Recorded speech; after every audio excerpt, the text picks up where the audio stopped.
eastern Rockingham County in western Virginia until 5:45 p.m. At 5:05 p.m., a severe thunderstorm was located near Massanutten, or near Harrisonburg, moving northeast at 10 miles per hour.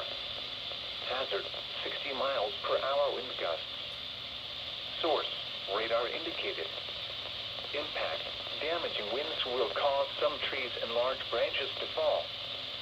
This could injure those outdoors, as well as damage homes and vehicles. Roadways may become blocked by downed trees. Localized power outages are possible. Unsecured light objects may become projectiles. Locations impacted include Shenandoah, Massanutten, Elston, and Laird, Kieseltown, McGadsville, and Montevideo. For your protection, move to an interior room on the lowest floor of a building.